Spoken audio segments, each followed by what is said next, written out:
and I am 21 years old. I was born in my permanent address, which is Sitio Malorao, Barangay Canguhog, Mabinay, Negros Oriental. Currently, I am living here at the Sumagaysay's residence. Now, I am a third-year college student in Negros Oriental State University, Mabinay campus, taking up Bachelor of Secondary Education, major in Filipino. And by the way, this is my task or activity number 3 in AID 301, the teacher and the school curriculum. So today, I am excited to share the comparative curriculum between Philippines and Canada of secondary curriculum. But before I go into deep to this topic, let us take a look first the table presentation. And this table shows the comparative curriculum between Philippines and Canada of secondary level.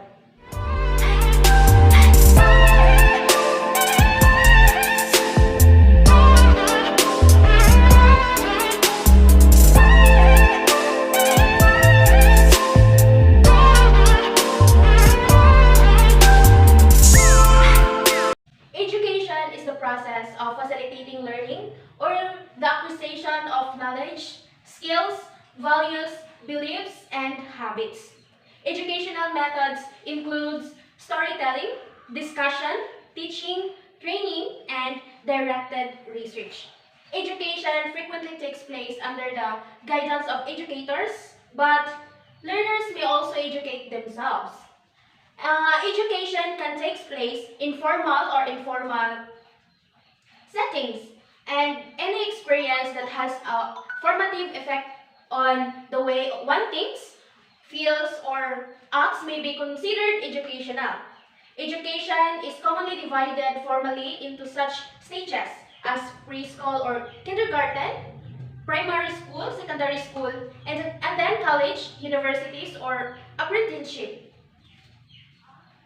Like the teaching profession, education systems are by nature extremely complex and multifaceted, and the challenges entailed in reforming or improving them can be similarly complex and multifaceted. Even reforms that appears to be straightforward, simple, or easily achieved may in practice require complicated state policy changes, union contract negotiations, school schedules modifications, or countless other conditions.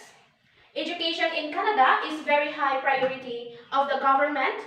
The country boasts a state-run system of public education, one that is provided, founded, and administered by federal, provincial, and local governments. The jurisdiction of the public education system, as well as its curriculum, is overseen by each province. The Council of Ministers of Education is a forum for education ministers to discuss matters related to education, coordinate education activities, and share information. And the education in the Philippines is a 13-year compulsory education, which is divided into kindergarten, primary education, junior high school, and senior high school. K-12 is a program that covers kindergarten and 12 years of basic education to provide sufficient time for mastery of concepts and skills, develop lifelong learners, and prepare graduates for tertiary education, the middle level skills development, employment, and entrepreneurship. But Canada has a characteristic for educational system. Canada is a beautiful country occupying the northernmost region of the North American continent.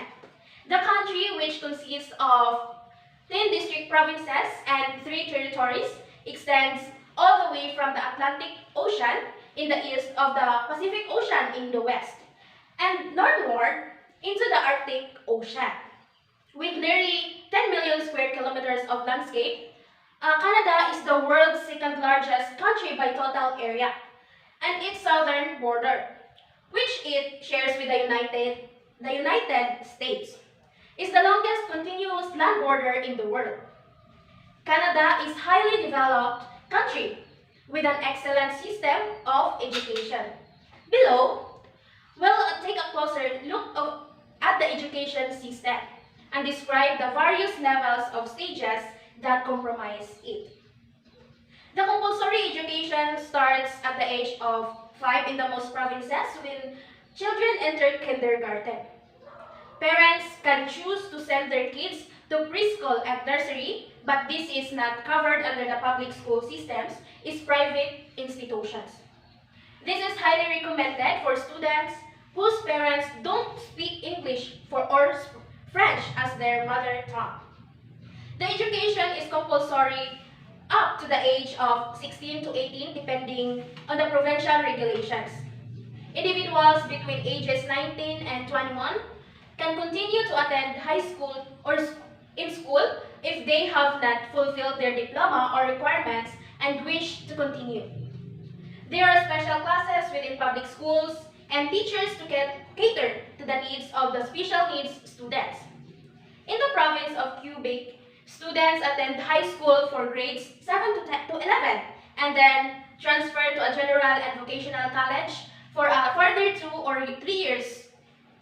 Public education is provided free to all Canadian citizens and department residents up to the end of secondary school at the age 18 in the most jurisdictions. So here are some of characteristics of educational system in the Philippines. The Philippine education system can be described as a dynamic one. The implementation of the K-12 program of DepEd and subsequent ratification of Kindergarten Education Act of 2012 and Enhanced Basic Education Act of 2013.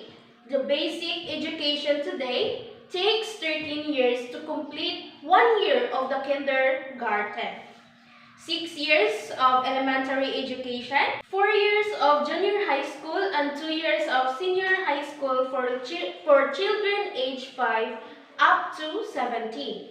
Meanwhile, higher education requires even as little as 2 years.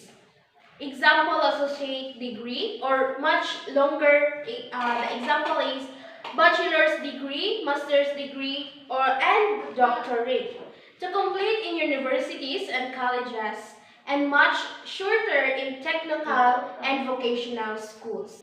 School hours means the school year in Canada is pretty similar to the ones that follow in the United States. Classes run from early September until late June for the about 10 months total. The school year is usually divided into 2 semesters, though in some regions but based on quarters or trimesters. Though it's less common, there are schools that run year-round as well as ones that follow an adjusted term schedules that starts in August and ends in May, regardless of which type of school in your area. The administration notifies parents well ahead of time about term dates, vacations, and holidays.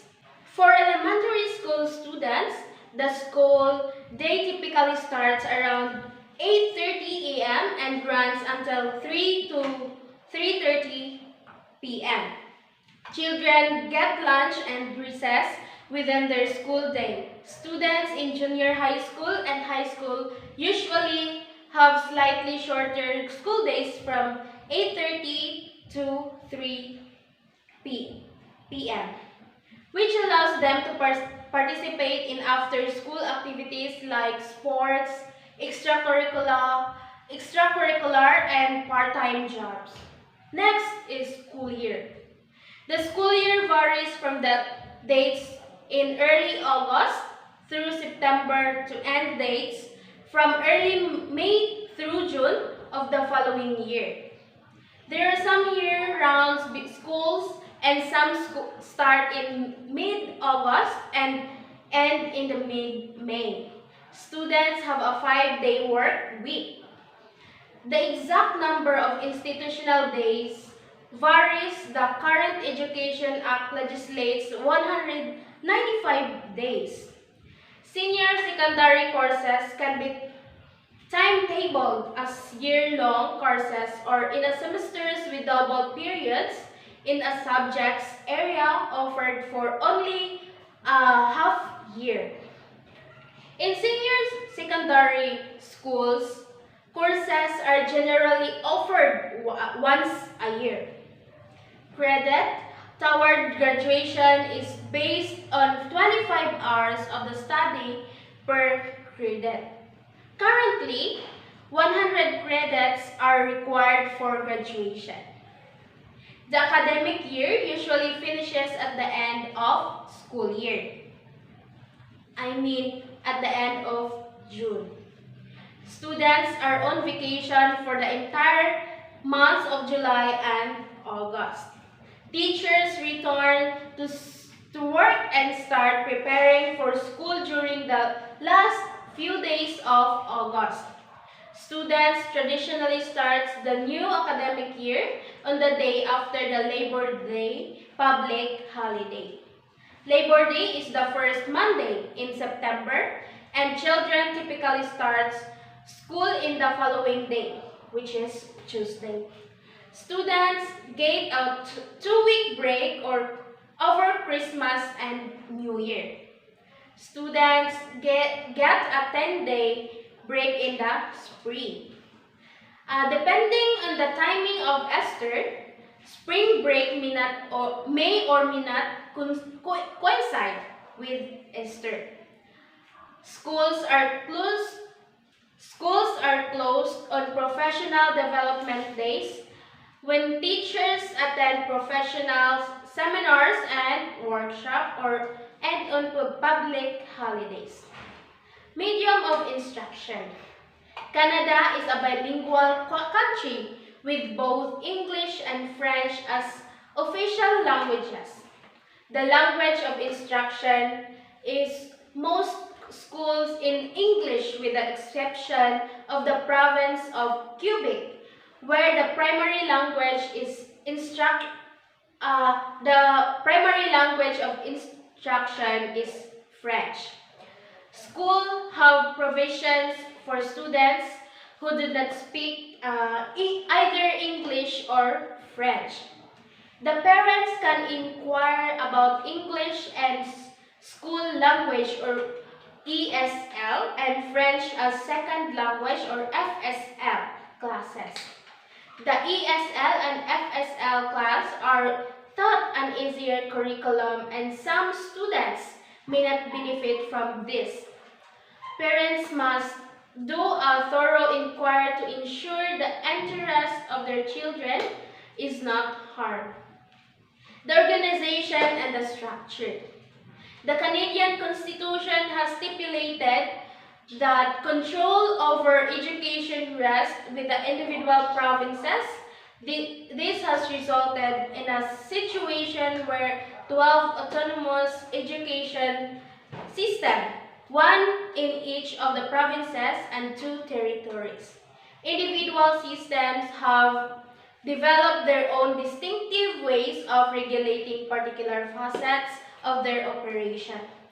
While there are similarities in many areas of operation, each province has developed its own legislation dealing with a variety of operational areas, among them religious, schools and schooling, compulsory attendance, school and school system organization, and francophone education. The difference in school jurisdiction organization is most notable in the manner in which religious schools and religion in schools is structured. Each province has developed its own solution to the issue of state-supported sectarian schools.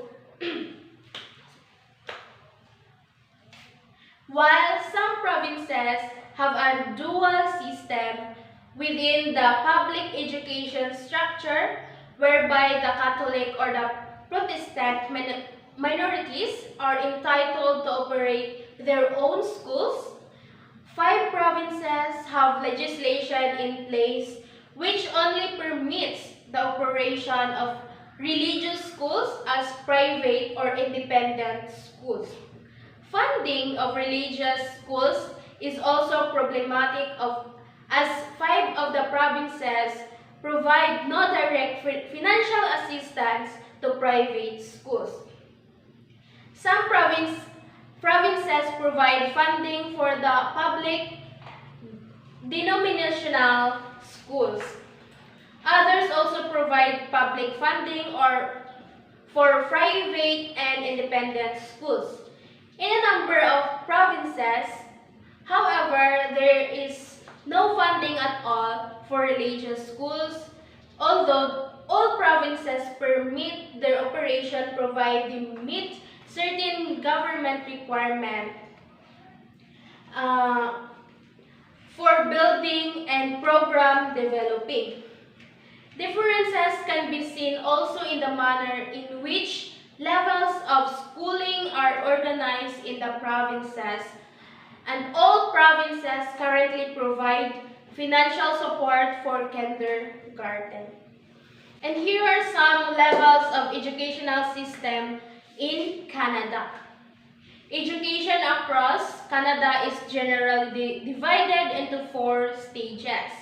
The preschool or early childhood education, primary or elementary education, secondary education, and post-secondary education or tertiary education, which includes college and university programs and vocational or technical schooling. The provincial and local governments are mainly responsible for funding and providing universal free education up until grade 12. Educational practices and policies vary developing in the province. Control of public school system to a large extent in decentralized and overseen by local school authorities. Secondary education in Canada consists of 2 distinct levels, immediate or junior high school and high school. The intermediate education, once students have successfully completed the final year of elementary or the primary education or the grade 6, they are promoted to intermediate or the junior high school. The intermediate school is 2-year educational stage broken down into the following 2 grades. The grade 7 ages 12 to 13 and grade 8 ages to 13 to 14. In grade 7, at the age of 12 or 13, students are introduced the processes of attending different classrooms throughout the day and having different teachers for every class. These teachers are considered experts in the subject they teach and must obtain a single subject teaching certificate indicating the expertise. The basic goal of intermediate education is to prepare the students to enter the next phase of secondary education or high school. They are taught many of the same subjects in which they receive instruction in primary school, although the difficulty of increases substantially. Other subjects are also added to the curriculum in the intermediate school, mostly notably foreign language instruction or the French, Spanish or language, and etc. High school education is the curriculum in all of Canada's high school is designed to prepare students for a college or university education and or provide them with the skills to succeed vocationally once they graduate. Depending on the jurisdiction, a variety of programs or the vocational or the job training as well as academic is offered at the high school level. Some jurisdictions even offer dual credit courses that simultaneously give students both high school and post-secondary credits.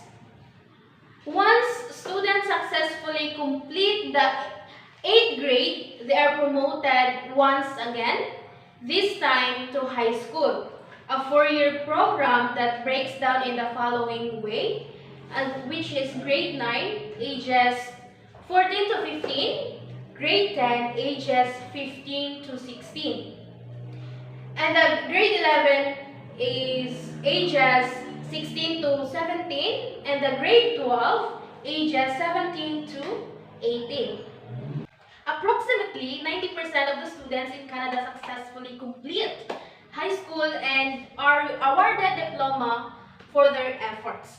Secondary education in Quebec continues to grade 11, the second runner 5, and is typically followed by college, a 2-year pre-university, or the universities for Quebecers is 3 years except engineering, or 3-year vocational program taken after high school. The types of schools in Canada, most Canadians attend public schools, which are government funding. However, independent or private, fee-paying schools are also available. Religious schools exist, but it depends on the province as to whether these are public funded or the private. International school, from the word international, the language that we use, or the language, is English. English language lessons are usually provided to the newcomers who are not English speakers. French is also offered to the newcomers in some provinces. For example, in the Ontario, for those who don't already speak French. These services are provided in association with local settlement agencies, such as in the Library Settlement Partnership and Citizenship and Immigration in Canada. Canadian curriculum, they offered to homeschooling. And homeschooling is allowed in Canada, but requirements and regulation vary from province to province in accordance with the relevant education act and regulations. Some provinces only require notification regarding a child's homeschooling, while others require regular reporting. There are many resources sites which provide support to parents who choose to homeschool. The special needs education, of course, it is low in Canada. All public schools have some form of special needs program. However, individual schools may not be able to cater for particular disabilities or severe learning difficulties. In this case, children are able to attend specialist schools which cater for children with higher needs. This may be fee-paying, but there is often funding available from private organizations as well as provincial government funds. And some of the top universities in the world are available in Canada. And the students from all over the world have come to join the biggest names in their field. The experts in journalism, politics, medicine, technology got their start at universities like the University of Toronto and the McGill University, and you'll have the chance to work alongside some of the sharpest minds in the world. The Canada offers in the interesting variety of college models, the colleges, polytechnics, and CGEMs, the vocational schools. Depending on what your goals are or what you're looking for, you may want to select in the institutional model that fits your needs. And that's all. Thank you.